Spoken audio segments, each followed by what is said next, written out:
अध्यात्म विज्ञान कोई धर्म या संप्रदाय नहीं है, ये स्पिरिचुअल साइंस है जो कुदरत के कानून पर आधारित है। ये विज्ञान पूरे ब्रह्मांड के सभी रहस्यों को उजागर करता है और जीवन के सभी पहलुओं को समझने के लिए एक नई दृष्टि देता है। इसी को आर्ट ऑफ विजन कहते हैं, दुनिया को देखने की एक नई दृष्टि, जो अध्यात्म विज्ञानी परम पूज्य स्वामी श्री कमलेशानंद जी के निर्देशन में सनातन सत्य का अनुसंधान कर हमारे जीवन को प्रकाशित करे। जय सच्चिदानंद।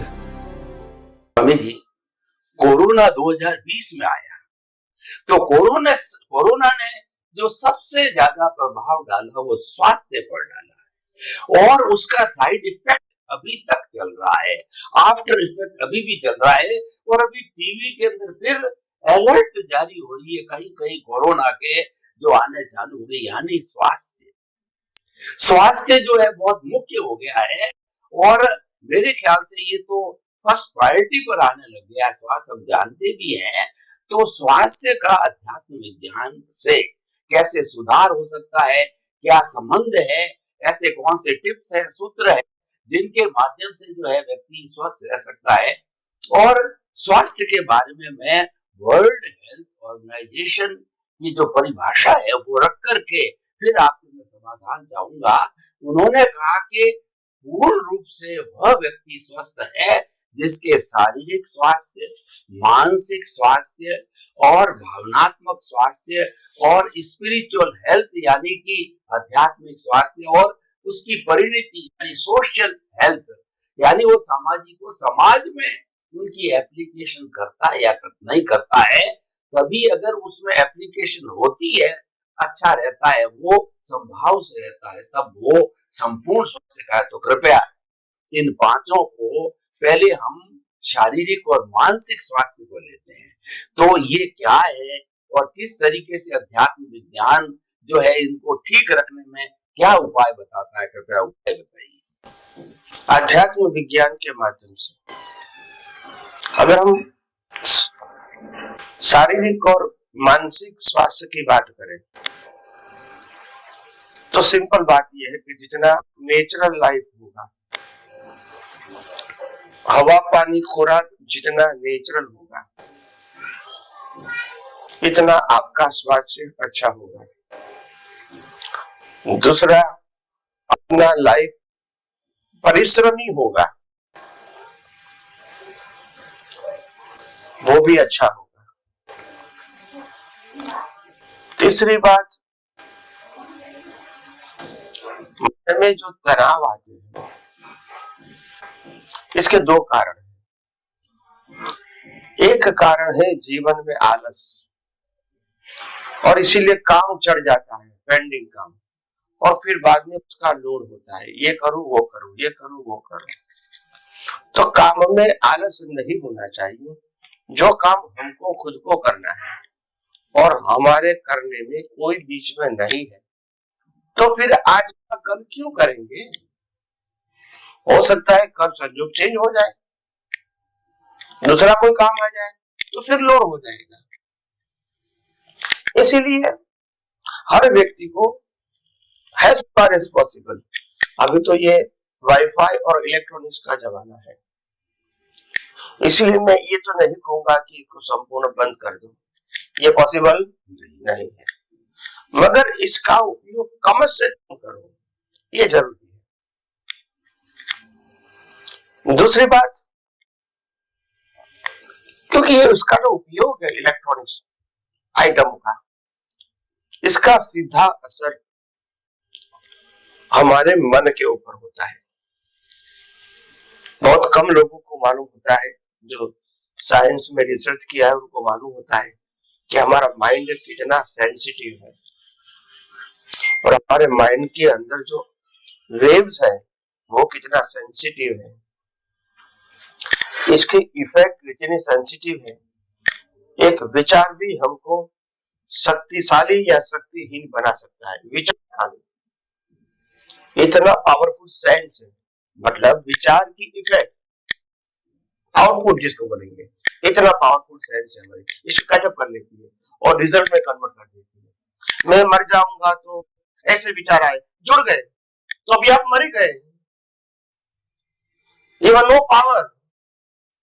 तो इतना सेंसिटिव माइंड है, इसमें अगर इलेक्ट्रॉनिक्स वाईफाई का जो असर होता है तो वो जो वेव्स झेलने की जो क्षमता है वो पावरलेस हो जाती है, जल जाती है और धीरे धीरे इफेक्ट बुढ़ी हो जाती है। जैसे हमारे समाज में लोग कहते हैं कि आज लोग धीरे धीरे संवेदनशील कम हो गए, कोई मर गया है, कोई रास्ते पे गिर गया है तो इसको उठाओ, ये भी संवेदना नहीं होती है।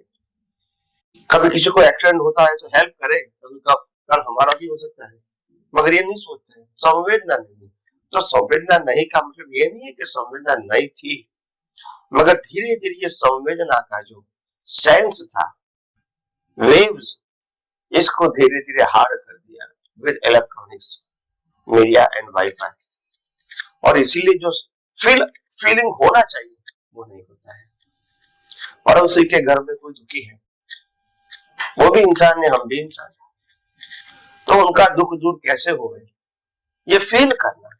उपाय की बात बाद में होती है, पहले फील करना। बिना फील तो उपाय कैसे करोगे, तो फील नहीं होता है, वे उनका हो जाए, यानी आप फीलिंग लेस हो गए। तो मेरा कहने का मतलब ये है कि कम से कम इलेक्ट्रॉनिक्स मीडिया का उपयोग जितना हो सके इतना कम करें। नंबर 1, स्वास्थ्य, मैंने कहा नेचुरल लाइफ जीने की कोशिश करें, एयर, वाटर एंड फूड हो सके इतना नेचुरल लें, आर्टिफिशियल नहीं, जैसे एयर कंडीशन, बहुत ज्यादा तला हुआ, पकाया हुआ और सेका हुआ खाना कम खाएं और नेचुरल खाएं। एक महाशय ने बहुत बड़ा संशोधन किया हमारे सबको समझने के लिए, बहुत जरूरी है। उन्होंने कहा कि कोई चीज को आप पकाते हैं और रोस्ट करते हैं, या तो इसको बाफते हैं एयर में, उसके बाद वो चीज मर जाती है, इसको उगाया नहीं जाता, वो एक्सपायर हो गई। जहां तक जीवित होती है वहां तक आप इसको बोओगे तो वो इसका फल देगी। तो कच्ची चीज जो खाते हैं वो कच्ची चीज कभी बोओगे तो कभी फल आएगा, क्योंकि वो लाइव है। तो उन्होंने कहा कि एज फार एज पॉसिबल पकाई हुई चीज, स्टीम वाली चीज, या जो फ्राई किया है, तली हुई चीज, ऐसी हो सके इतनी कम खाओ फॉर योर गुड हेल्थ। तो कहने का मतलब ये है कि बहुत सारी बातें ऐसी है कि जो हम इसमें अभ्यास नहीं करते हैं। अभ्यास करते हैं तो कॉमन सेंस से भी मालूम हो जाएगा कि जीवित चीज क्या है और मुर्दा वाली चीज क्या है। मुर्दा वाली चीज में इफेक्ट नहीं होती है, जीवित में इफेक्ट होती है, पावर होता है, विटामिन होती है, छोटे छोटे जीव मर जाते हैं वहां, तो ठंडी से और गर्मी दोनों से।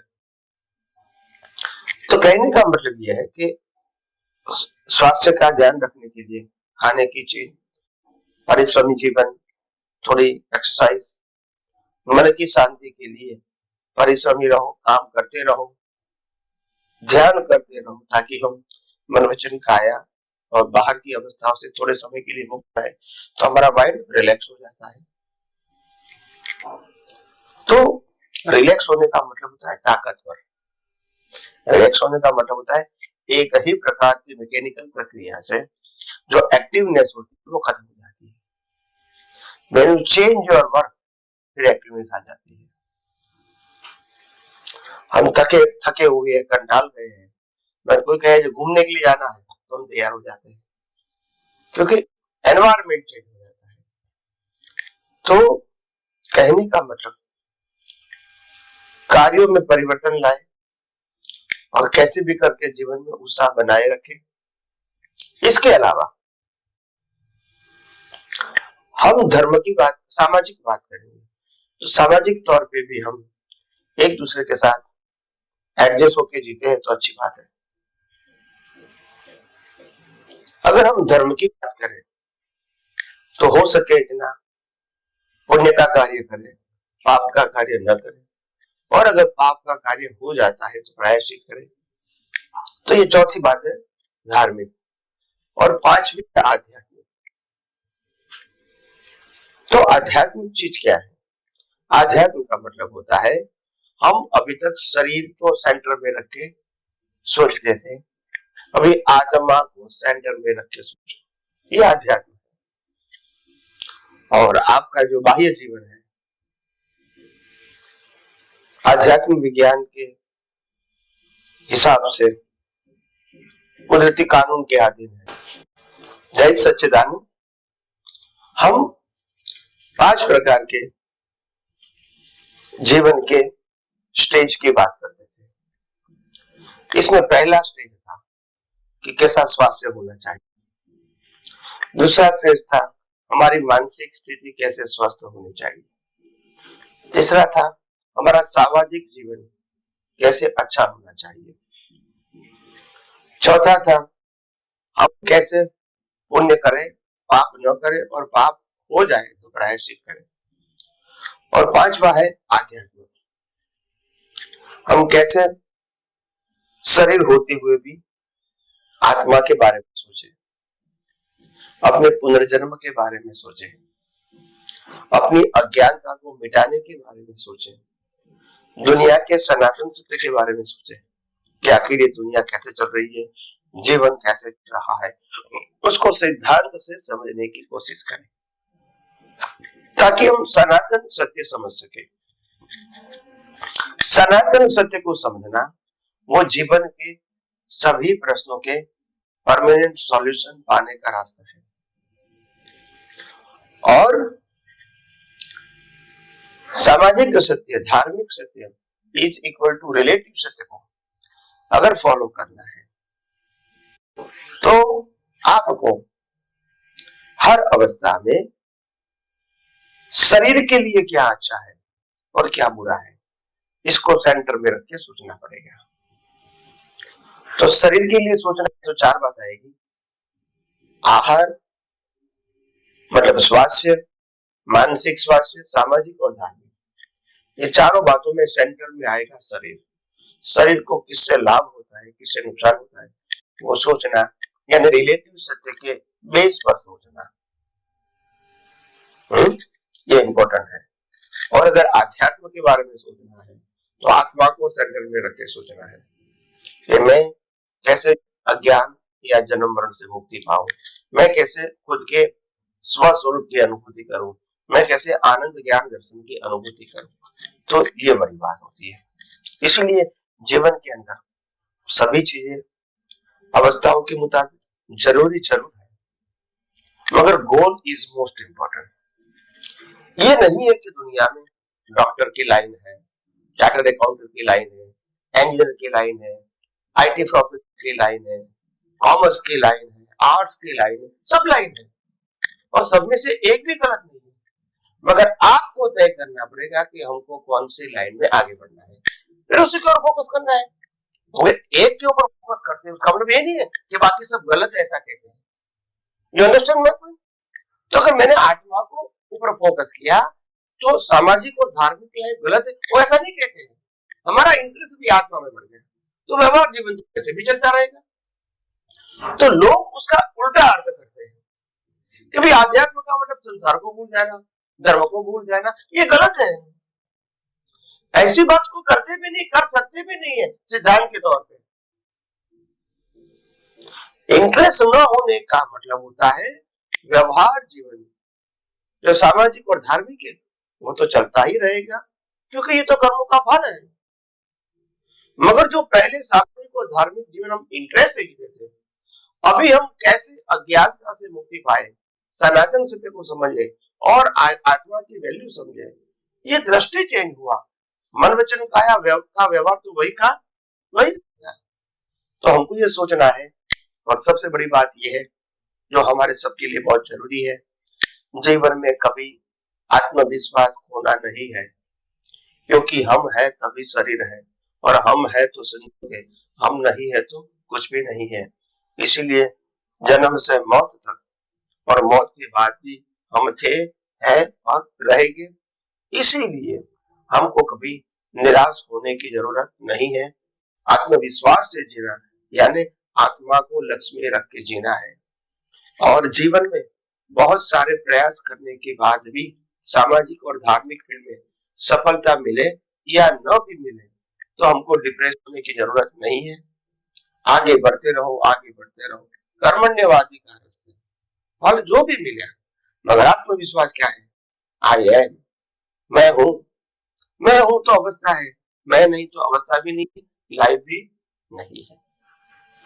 तो हर व्यक्तियों को आत्मविश्वास के साथ जीना है। देह के विश्वास के साथ जीने की बात नहीं करता हूं। आत्मविश्वास, अपने आत्मा के ऊपर पूरा विश्वास होना चाहिए। बाकी सब अवस्था है, आत्मा अवस्था से पर है। इनके ऊपर विश्वास रखो, इसका कभी अंत होने वाला नहीं है और आत्मा कभी शक्तिहीन होने वाला भी नहीं है। तो ये बात ध्यान रख के हम जीवन में आगे बढ़ सकते हैं। आगे आगे बात करते रहेंगे।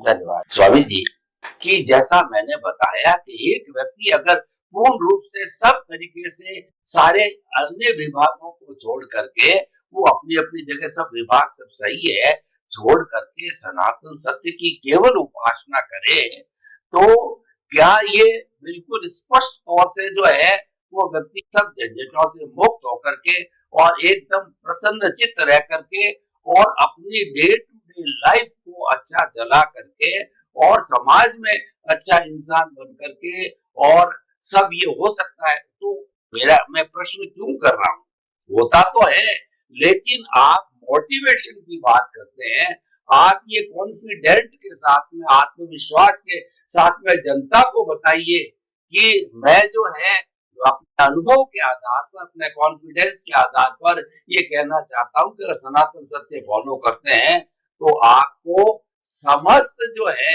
स्वास्थ्य से जो छुटकारा मिल सकता है। कृपया हमको मोटिवेट करने की दृष्टि से बताइए। जय सच्चिदानंद। देखो, सबसे बड़ी बात यह है, हम अपने जीवन में ऐसा मानते हैं कि हम अपने स्वतंत्र प्रयास से जीते हैं। वास्तव में ऐसा नहीं है।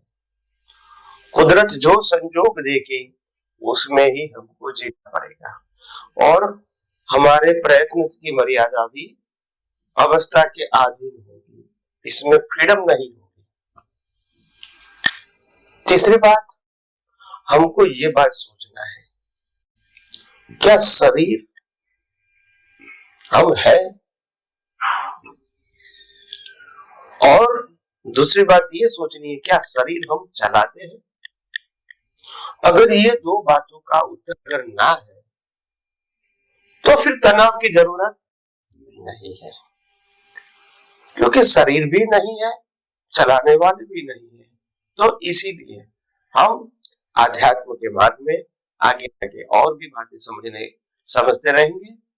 धन्यवाद। स्वामी जी, आपने जो है मोटिवेशन किया, उस मोटिवेशन के लिए आपको धन्यवाद, साधुवाद, आपके प्रति कृतज्ञता और आगे आगे